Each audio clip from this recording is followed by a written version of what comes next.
어떤 사람이 오토바이를 샀습니다. 오토바이를 너무 좋아해가지고요. 그걸 너무너무 갖고 싶어가지고 수년간 일을 해서 그 오토바이를 샀습니다.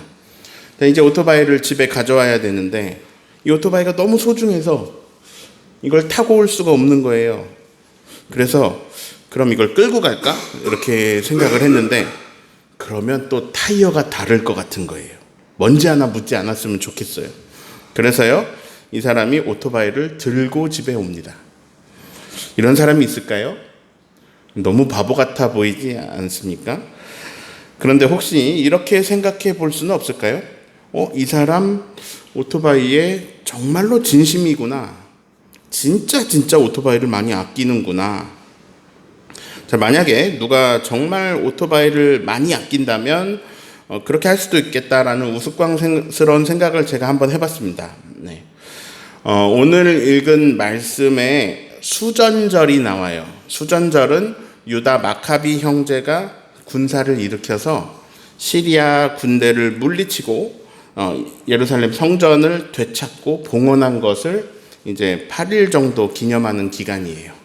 기름이 하루치밖에 안 남았는데 그 기름이 8일 동안 탔다고 해요. 그래서 빛을 밝힌 그 기념인데 이건 수전절은 본질이 아니어서 이 정도 설명하고 건너뛸게요.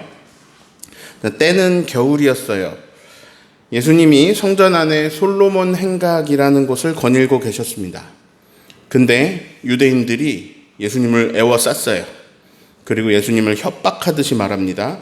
당신이 언제까지 우리를 이렇게 헷갈리게 할 겁니까? 언제까지 우리가 당신으로 인해서 마음을 졸여야 됩니까? 당신이 그리스도인지 아닌지 명확히 하십시오. 예수님이 자기를 둘러싼 사람들에게 대답을 해주세요. 내가 너희에게 말을 했는데 믿지 않았다. 내가 내 아버지의 이름으로 행하는 모든 것들이 다 그 증거다. 너희는 그걸 다 봤다. 그런데 너희는 믿지 않았다. 이게 오늘 우리가 읽은 말씀의 내용입니다. 그런데 예수님이 그 유대인들에게 자신을 믿지 않은 이유를 설명해 주세요. 26절을 같이 읽어볼까요? 너희가 내 양이 아님으로 믿지 아니하는도다. 내가 말을 안 해서 그런 게 아니고, 내가 행동을 안 해서 그런 게 아니고, 내가 증거를 보이지 않아서 그런 게 아니고, 너희가 그걸 못 본 것도 아니고 못 들은 것도 아니고, 너희는 안 믿으려고 안 믿는 거야. 이런 얘기예요. 나는 진실을 늘 말했는데 너희는 안 믿기로 결정해 놓고 그리고 안 믿을 거야 해놓고 안 믿고 있어. 우리는 살아가면서 여러 가지 모드로 살아가거든요. 조금 다르게 말하면 여러 가지 마음으로 살아가요. 굉장히 신기하게 어떤 사람에게는 마음을 그냥 활짝 열어버려요. 근데 또 어떤 사람에게는 처음부터 마음을 닫아요. 모두가 달라요. 예를 들어 볼까요? 요즘 대통령 선거를 앞두고 있습니다. 자기가 지지하는 정당의 반대편에 있는 그 정당에 있는 사람의 말은 아예 처음부터 안 들어요. 귀를 닫아버려요. 들을 마음이 없어요. 말을 하면 다 거짓말이라고 해요. 그러면서 아니 어떻게 저렇게 뻔뻔스럽게 말을 하지? 이렇게 말을 합니다. 근데 자기가 지지하는 정당의 후보의 말은 그 말이 사실이든 아니든 그냥 무조건 다 믿어버려요. 수용해요. 그 말이 무슨 말이든지 옳고 다 이건 다 옳지 이렇게 생각하고 그 사람이 하는 거면 내가 다 동의해 줄 수 있어. 이런 자세를 가지는 경우들이 있습니다. 확증 편향이라고 하죠. 근데 지금 제가 정치로 예를 들었지만 사람들에게 그런 성향이 있습니다. 다른 분야에서도 인간관계에서도 그렇습니다. 그래서요, 이 관계들이 형성되는 데 있어서 제일 중요한 건 뭐냐면요, 마음이에요.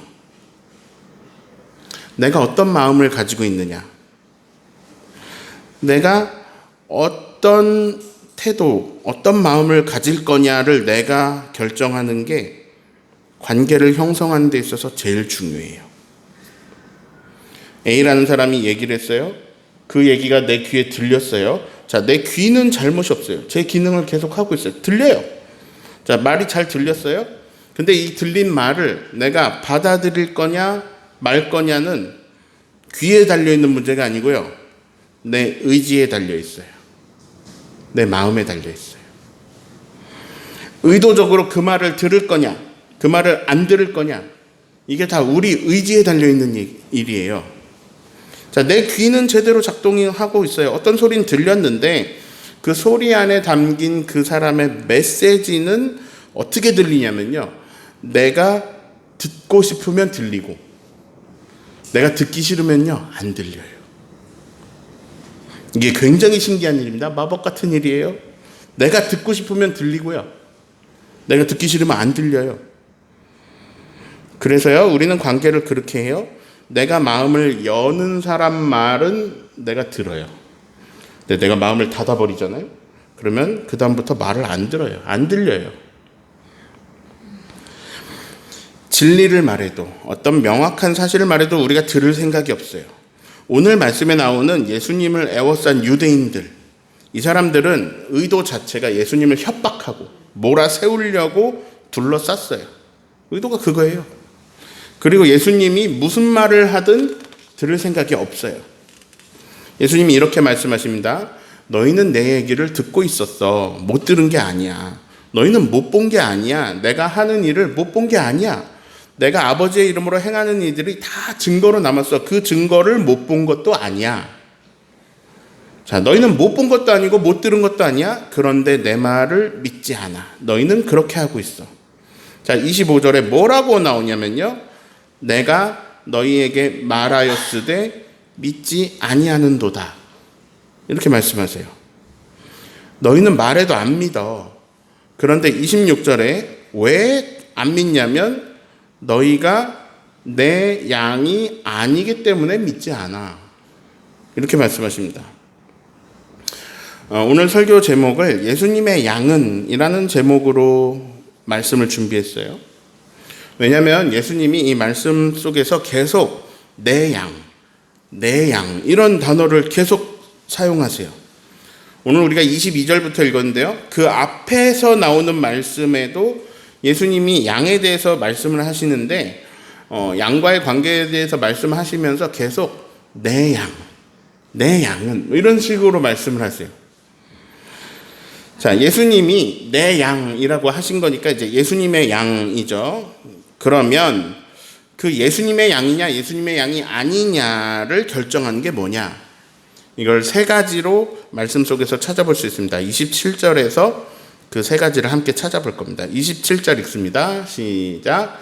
내 양은 내 음성을 들으며 나는 그들을 알며 그들은 나를 따르느니라. 자, 첫 번째, 예수님의 양은 예수님의 음성을 듣는다. 두 번째, 예수님은 예수님의 양을 안다. 세 번째, 예수님의 양은 예수님을 따른다. 자, 예수님이 아시는 거는 예수님 역할이니까 빼고요. 우리가 할 행동만 따지면 두 개입니다. 첫 번째, 예수님의 음성을 듣는다. 두 번째, 그 예수님을 따른다. 그렇게 하는 사람들이 예수님의 양이라는 거예요. 예수님의 양이 되는 방법은요, 내 마음과 내 의지가 예수님 말씀을 들으려는 마음이 필요해요. 자, 예수님 하신 말씀이 뭐 지금도 그렇습니다. 사운드로는 다 똑같이 들을 수 있어요. 소리로는 귀로 와서 닿아요. 어떤 사람은 마음을 열고 그 음성을 듣습니다. 어떤 사람은 마음에서 차단해요. 거부해요. 그 순간부터 안 들려요. 뭐라고 하든 안 들려요.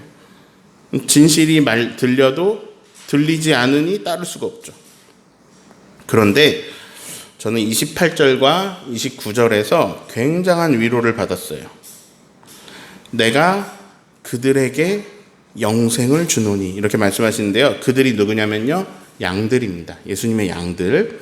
내 양들에게 나는 영원한 생명을 주는데 그들은 그래서 영원히 멸망하지 않는다. 그리고 그들을 내 손에서 빼앗을 자가 없다.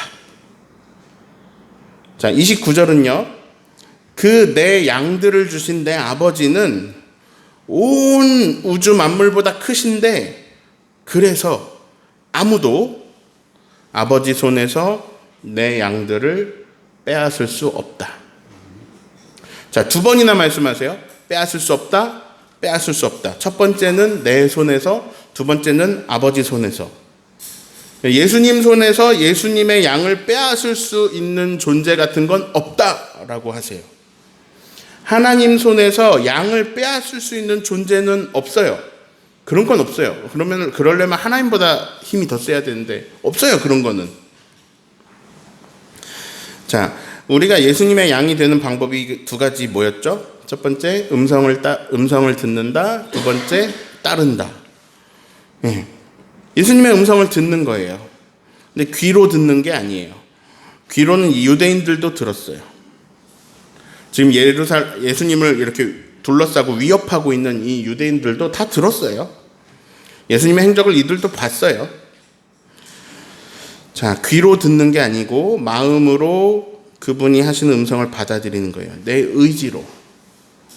그분이 내 목자의 말씀이라는 거를, 그 말씀이 내 목자의 말씀이라는 걸 받아들이는 거예요.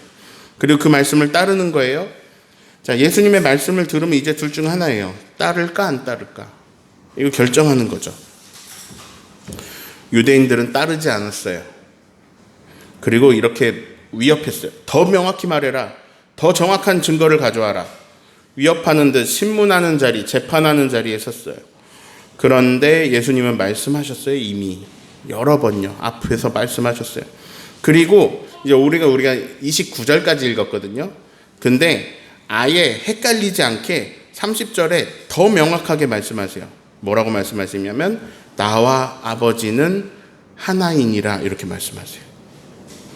자, 그러자 그 말씀을 들을 마음이 없는 사람들이 어떻게 했냐면요.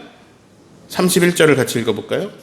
유대인들이 다시 돌을 들어 치려 하고. 이들은요, 진실을 알려줘도 들을 마음이 없어요. 그리고 자기가 원하는 대답이 아니잖아요. 아니었어요. 그러니까 어떻게 했습니까? 돌을 들어서 예수님을 죽이려고 했어요. 자, 예수님의 양은 어떻다고요? 예수님의 음성을 들어요. 그리고 예수님을 따릅니다. 예수님이 당신이 그리스도냐? 미혹하지 말아라. 헷갈리게 하지 말아라. 이렇게 막 다그치는 위협에 예수님이 아주 명확하게 말씀을 하셨어요. 나와 아버지는 하나다. 그러니까요, 나는 그리스도 정도가 아니라, 예수님은 그리스도 정도가 아니라 하나님과 본체십니다. 하나님의 본체십니다. 예수님은 하나님과 같이 창조주십니다. 하늘의 영광을 버리고 인간으로 우리에게 오신 하나님이세요. 양은 이 음성을 듣고 마음을 열고 받아들입니다.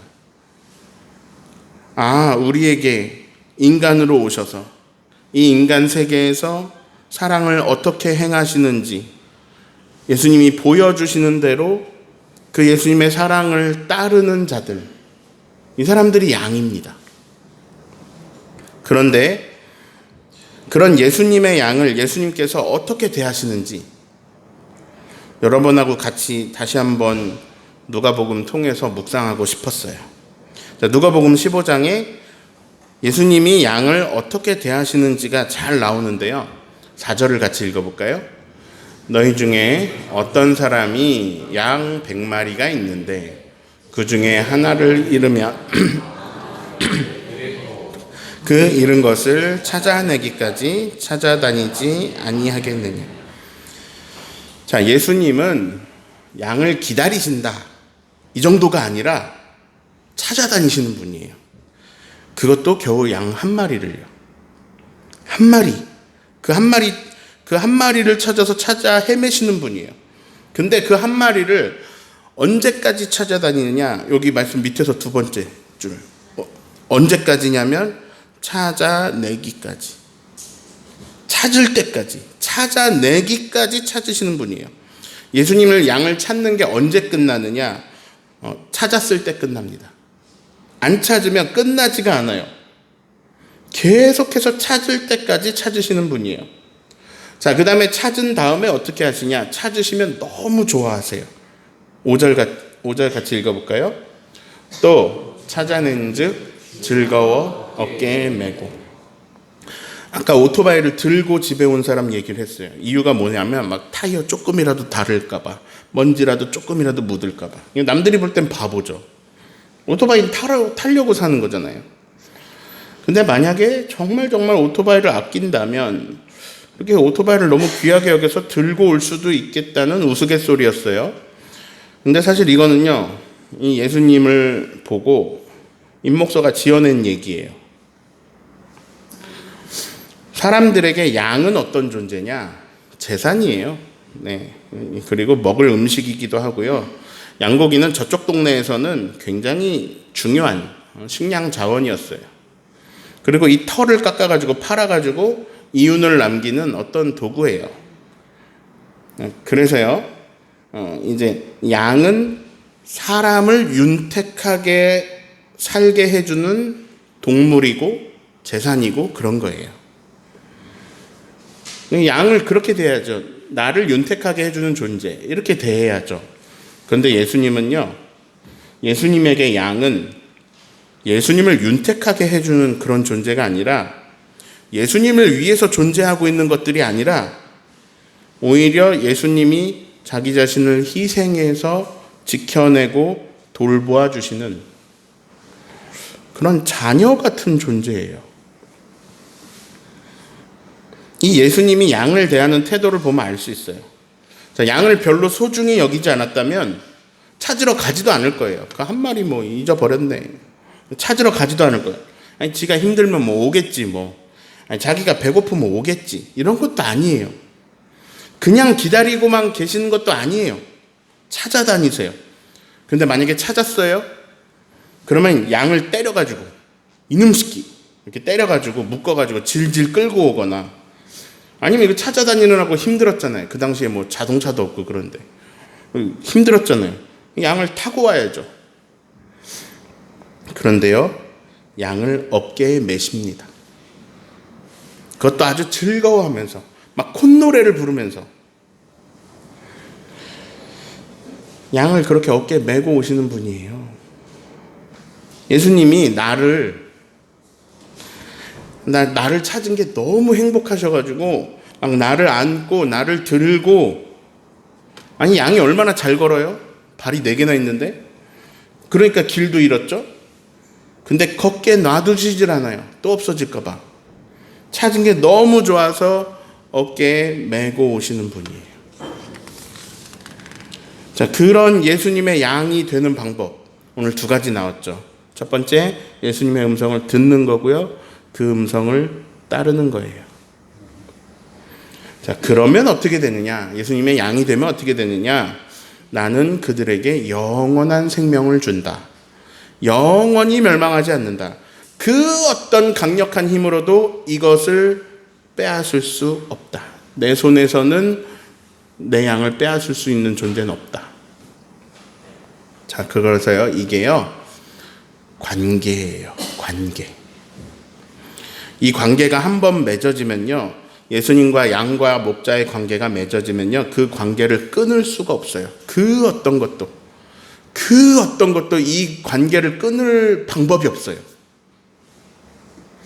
자, 구원이라는 거는 어떤 교리에 대한, 무슨 기독교의 교리에 대한 정보를 듣고 그 정보를 막 내가 외우고 그걸 외운 거를 사람들 앞에서 말해가지고 공증받고, 그런 게 구원이 아니에요. 예수님하고 관계를 맺는 거예요. 구원은 하나님하고 나하고 아버지와 자녀의 관계가 되는 거예요. 목자와 양의 관계가 되는 거예요. 창조주와 그 자녀의 관계가 맺어지는 거예요. 그게 구원이에요. 구원은요, 관계예요. 하나님의 자녀가 되는 거예요. 하나님의 자녀가 되는 권세를 주셨으니, 그게 권세예요. 자, 하나님의 사랑을 받는 거예요. 하나님이 우리를 들고 너무 좋아가지고 막 어쩔 줄 몰라서 막 노래를 부르시는 거예요. 그가 너로 인하여 기쁨을 이기지 못하시며 너를 잠잠히 사랑하시며 즐거이 부르며 기뻐하시고 기뻐하신다. 막 콧노래를 부르시는 거예요. 하나님이 좋아가지고. 그래서 오늘 설교 제목 예수님의 양은 이 뒤에 완성해 볼게요. 첫 번째, 사랑받는다. 두 번째, 영원한 생명을 받는다. 예수님의 양은 그래서 영원히 멸망하지 않는다. 예수님의 양은 예수님의 손에서 절대로 떨어질 수가 없다. 예수님의 양은 영원히 하나님의 손에서 절대로 떨어질 수 없다. 그래서 영원히 하나님 나라에 함께하게 됩니다. 우리에겐 선택이 남아 있어요. 진실을 듣고 돌을 드는 사람이냐, 돌로 치려고, 아니면 나와 아버지는 하나다라고 하실 때, 정말로 예수님 하늘의 영광을 버리시고 정말 내 앞에 사람으로 오신, 그리고 나를 찾아 결국 십자가에서 나를 찾아내신, 십자가에서 나를 어깨에 메고 나를 찾아내신, 날 위해 목숨을 바치시는, 지팡이와 막대기로 보호하고 안위하시면서 나를 이끌어 주시는 그분과 내가 관계를 맺으면서 그분의 자녀가 될 건지 내가 돌을 들 건지 우리는 선택해야 됩니다. 모두 예수님의 양이 되어서 영원히 하나님 나라를 살아가시기를 예수님의 이름으로 축원합니다.